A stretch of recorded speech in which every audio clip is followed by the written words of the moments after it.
Assalamualaikum warahmatullahi wabarakatuh. Selamat siang Ibu Niken selaku dosen pengampu teknologi Thermal 2. Selamat siang teman-teman saya. Pertama-tama perkenalkan nama saya Cinta Harisma Sunarto dengan NIM 211710101038. Di sini saya akan mempresentasikan review jurnal yang berjudul Sonication of Sesame Milk Protein Isolates Modified Its Microstructural and Functional Properties. Untuk yang pertama yaitu bahan yang digunakan yaitu bungkil wijen. Bungkil wijen ini merupakan produk sampingan utama yang sering dibuang dari pengolahan minyak wijen. Selanjutnya yaitu minyak kedelai, bahan kimia, dan pelarut. Untuk persiapan bahannya yaitu yang pertama itu bungkil wijen digiling. Setelah bungkil wijen ini halus, kemudian dipanaskan dan diaduk hingga homogen. Lalu tahap selanjutnya yaitu sentrifugasi. Pada tahap sentrifugasi ini akan didapatkan supernatan. Supernatan tersebut akan diendapkan dan kemudian disentrifugasi kembali. Hasil dari sentrifugasi yaitu supernatan akan ditambahkan oleh aqueous dan NaOH sehingga didapatkan isolat protein bungkil wijen atau SMPI. Untuk metodologi di sini yang pertama yaitu perlakuan sonikasi. Sonikasi menggunakan alat yang bernama ultrasonic water bath.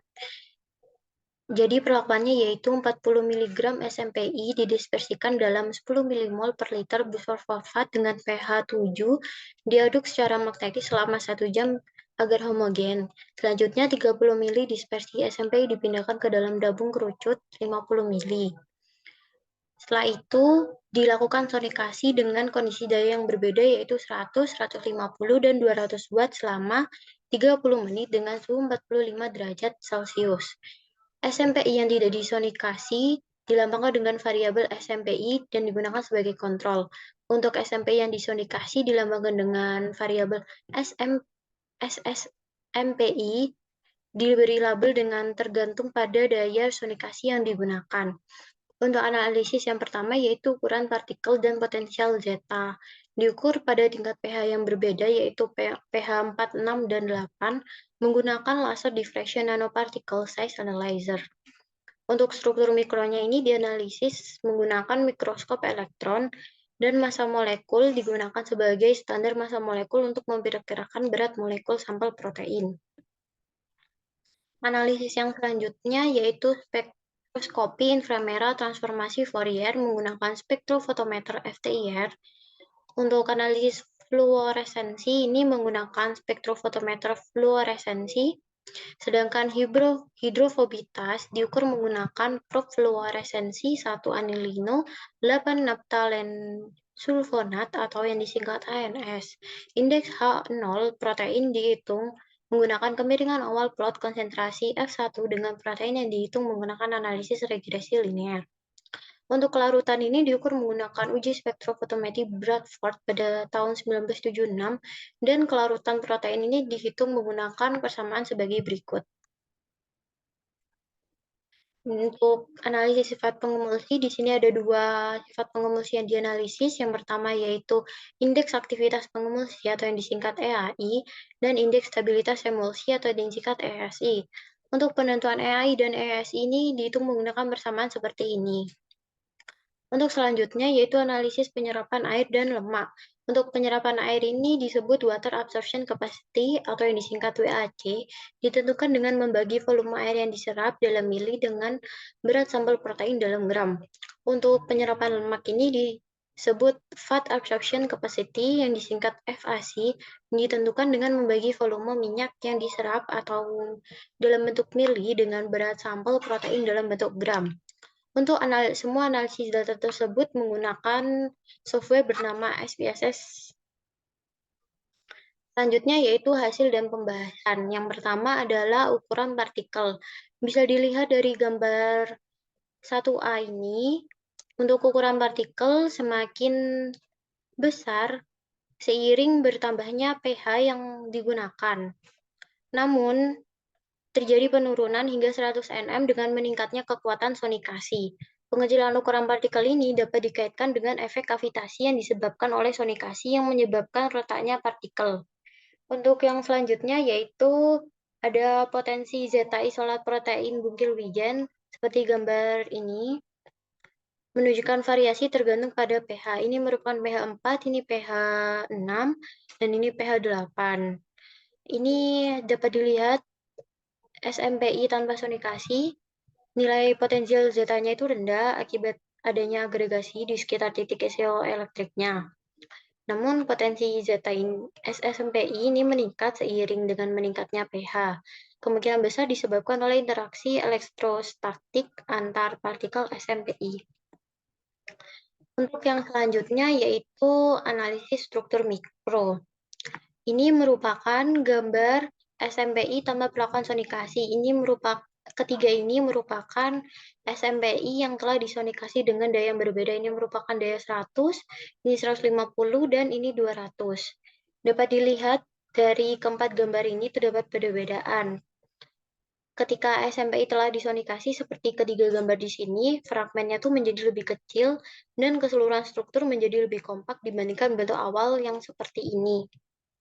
Untuk selanjutnya yaitu massa molekul. Massa molekul ini ditunjukkan pada gambar 2P bahwa penerapan sonikasi menyebabkan disintegrasi agregat besar di dalam SMPI sehingga menghasilkan pembentukan fragmen protein yang lebih kecil. Proses ini secara efektif memunculkan protein yang sebelumnya tidak terlihat dan terikat pada abu atau karbohidrat di dalam SMPI. Akibatnya, peningkatan massa protein atau terpapar ini tampaknya berkontribusi terhadap intensitas pita yang lebih tinggi yang diamati menggunakan hasil SDS page. Selanjutnya yaitu analisis spektroskopi inframerah transformasi. Dari gambar ini, yaitu gambar 3A, dapat dilihat puncak spektrum FTIR ini tidak tergeser oleh proses sonikasi. Namun, ini terjadi penurunan intensitas transmisi seiring peningkatan daya sonikasi. Yang hitam ini merupakan tanpa sonikasi, untuk yang hijau ini 200, untuk yang merah ini 100, dan untuk yang biru ini 150. Ini semakin menurun.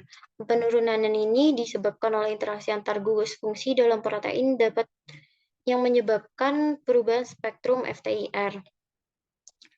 Untuk selanjutnya yaitu analisis fluoresensi. Pada gambar di sini dapat dilihat bahwa terjadi penurunan fluoresensi. Penurunan ini diakibatkan karena semakin tingginya daya sonikasi yang digunakan. Hal ini dapat disebabkan karena sebagian struktur tersier protein itu melalui proses sonikasi.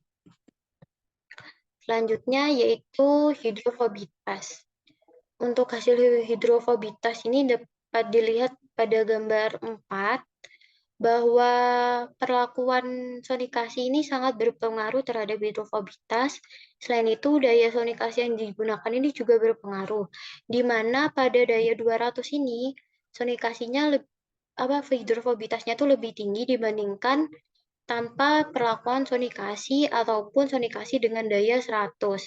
Peningkatan nilai hidrofobitas ini disebabkan karena peningkatan hidrolisis enzimatik melalui fasilitasi interaksi enzim yang lebih efektif.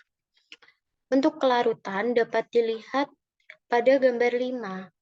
Dari gambar ini dapat dilihat bahwa semakin tinggi nilai pH, maka kelarutan dari SMPI ini semakin meningkat. Hal ini disebabkan oleh distribusi ukuran partikel yang semakin kecil. Ukuran partikel tersebut merupakan faktor penting dalam hal kelarutan. Selain itu, daya sonikasi ini juga sangat berpengaruh. Bisa dilihat bahwa daya sonikasi 200 ini lebih tinggi dibandingkan daya 100. Selanjutnya yaitu sifat pengemulsi. Untuk sifat pengemulsi ini ada dua, yaitu EAI dan ESI.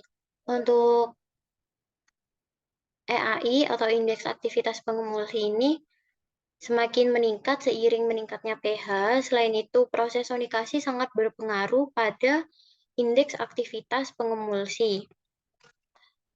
Hal serupa juga terjadi pada indeks stabilitas emulsi atau ESI. Sonikasi meningkatkan ESI secara signifikan, terutama pada pH 8. Pada pH 4, ESI menurun seiring dengan meningkatnya kekuatan sonikasi. Untuk selanjutnya yaitu penyerapan air dan lemak. Pada gambar 8 ini dapat dilihat bahwa WAC dan FAC pada SMPI itu dengan perlakuan tanpa sonikasi ini lebih rendah dibandingkan dengan perlakuan sonikasi. Hal ini dapat disebabkan karena pengecilan ukuran partikel dan peningkatan kelarutan yang dihasilkan oleh sonikasi. Selain itu, adanya protein yang bersifat hidrofobik ini terhadap lingkungan setelah sonikasi. Selanjutnya yaitu kesimpulan. Perlakuan sonikasi dapat meningkatkan sifat fungsional seperti nilai potensial zeta, ukuran partikel, fluoresensi, hidrofobitas, struktur, WAC, VAC dari protein nabati dan SMPI, sehingga dapat dijadikan alternatif untuk industri pangan. Sekian presentasi dari saya. Terima kasih atas perhatiannya. Wassalamualaikum warahmatullahi wabarakatuh.